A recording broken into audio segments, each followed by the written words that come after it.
Rahim welcome to hello brain. पिछली video में हमने पढ़ा क्लासिफिकेशन फर्टिलाइजर्स की 4 बेसिस पे होती है, इनकी प्रॉपर्टीज देखी थी। आज हम देखेंगे कि नाइट्रोजिनस फर्टिलाइजर्स कौन कौन से हैं सबसे पहले, फिर बारी बारी जो है फास्फेट और पोटाशियम वाले भी पढ़ेंगे। तो ऐसे फर्टिलाइजर्स जिनमें नाइट्रोजन एलिमेंट प्रेजेंट होगा उनको हम नाइट्रोजिनस फर्टिलाइजर्स कहते हैं। और एक बात याद रखें कि ये जो फर्टिलाइजर्स हैं ये रेडीली प्लांट्स को अवेलेबल होने चाहिए। ये ना हो कि अब जो है वो मुट्ठी भर के डाल दें खाद के तौर पे फर्टिलाइजर को, और ये खाद जो है वो पौधे को अवेलेबल ही ना हो, फिर तो फ़ायदा नहीं होगा। ओके जी, तो दो बातें इसमें याद रखनी है।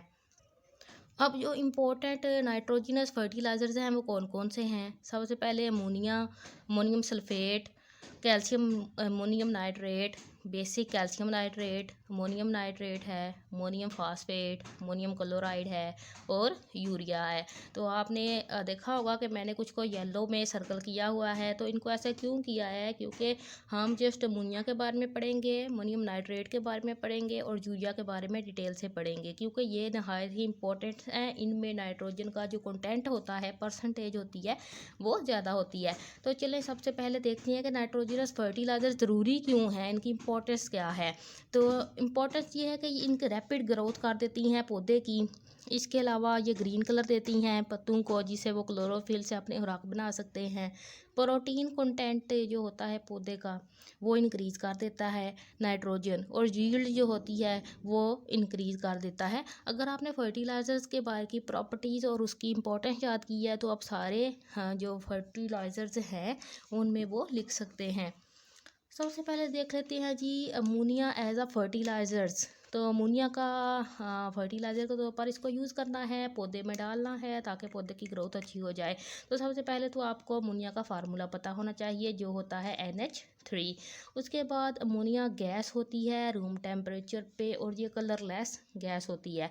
लेकिन आप इसको लिक्विड के तौर पर भी प्रिजर्व कर सकते हैं, और अगर आपने सॉलिड के तौर पर प्रिजर्व करना है तो फिर ये आइस लाइक छोटे छोटे इस तरह के बॉल्स होते हैं, और आपने देखी भी होगी केमिस्ट्री लैब के अंदर वाइट कलर की, आप इसको ऐसे रख सकते हैं। प्रिपेयर किस तरह करते हैं अमोनिया को, लेबॉर्ट्री में भी प्रिपेयर कर सकते हैं। 3 तरीके हैं।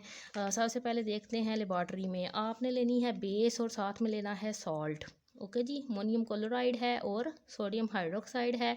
ये NaCl जो है यहाँ पे साल्ट के तौर पर आ जाएगा, साथ में वाटर मॉलिक्यूल और अमोनिया आपके पास अवेलेबल हो जाएगी। अगेन आप कैल्शियम हाइड्रोक्साइड भी ले सकते हैं बेस के तौर पे। कैल्शियम क्लोराइड यहाँ से निकल गया, वाटर मॉलिक्यूल और 2 अमोनिया के मॉलिक्यूल यहाँ पे बन जाएंगे। सेम रिएक्शन हैं, जस्ट यहाँ पे आपने 2 मोल्स के यूज़ करने हैं। ये तो लेबॉर्ट्री में इसको प्रिपेयर करने का तरीका था। इसके अलावा आप अमोनिकल लिक्वर से इसको प्रिपेयर कर सकते हैं। एक्चुअली जब आप कोल की फ्रैक्शनल डिस्टिलेशन कर तो आपको अमोनिकल लिक्वर मिलता है, जिससे आप अमोनिया को फिर सेपरेट कर लेते हैं लिक्विड फॉर्म में। एयर में अगर हम देखें बनाना है तो एयर में ज़ाहिर है प्रेजेंट है, तो आप हैबस प्रोसेस है और साइनामाइड प्रोसेस है, तो इससे आप इसको प्रिपेयर कर सकते हैं। अच्छा, वो तो लेबॉर्ट्री में थी ना, क्या नेचर में अमोनिया प्रेजेंट है कहीं पे? जी हाँ, एयर में है। इसके ट्रेसीज हैं, यानी कि छोटी थोड़ी सी मिकदार है एयर में। उसके अलावा वाटर में ये बहुत सॉल्युबल होती है, और जब ये रेन वाटर के साथ आती है तो ये पौधों के लिए नेचुरली तौर पे अवेलेबल होती है। डिके अगर नाइट्रोजन का हो इन दी नाइट्रोजनस मैटर जितना भी है उसका डिके हो इन दी एब्सेंस ऑफ एयर, तो ये अमोनिया जो है वो नेचुरली प्रोड्यूस हो जाती है। एक क्वेश्चन आता है, how ammonia is given to plants. पौधे को आप अमोनिया किस तरह देंगे?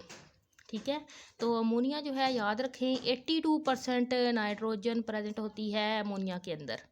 ठीक है, ये MCQs के लिहाज से बहुत इंपॉर्टेंट है। सबसे ज़्यादा अमोनिया जो है वो ही उसमें नाइट्रोजन ज़्यादा होता है, तो ये हाईली वाटर सॉल्युबल है। इसलिए इन दी फॉर्म ऑफ लिक्विड की फॉर्म में आप पौधे को देंगे और ये इंजेक्ट करेंगे 6 से लेकर 8 इंची डाउन इन दी सॉइल। यानी कि फ़र्ज़ करें ये एक आपके पास पॉट है, गमला है, आपने क्या करता है, अगर आप यहाँ पे ऊपर ऊपर अमोनिया डाल देंगे तो फिर वाटर सॉल्युबल है, वाटर के साथ बह जाएगी, बाहर निकल जाएगी, पौधे की जड़ों तक तो पहुँचेगी नहीं। इसलिए आपने क्या करना है, इसको 6 से 8 इंच तक जो नीचे जो है ये ज़मीन के अंदर दबाना है, ताकि ये पौधे को जो है रेडिली अवेलेबल हो। तो ये थी अमोनिया की बात। नेक्स्ट हम पढ़ेंगे अमोनियम नाइट्रेट के बारे में। So stay tuned with hello brain.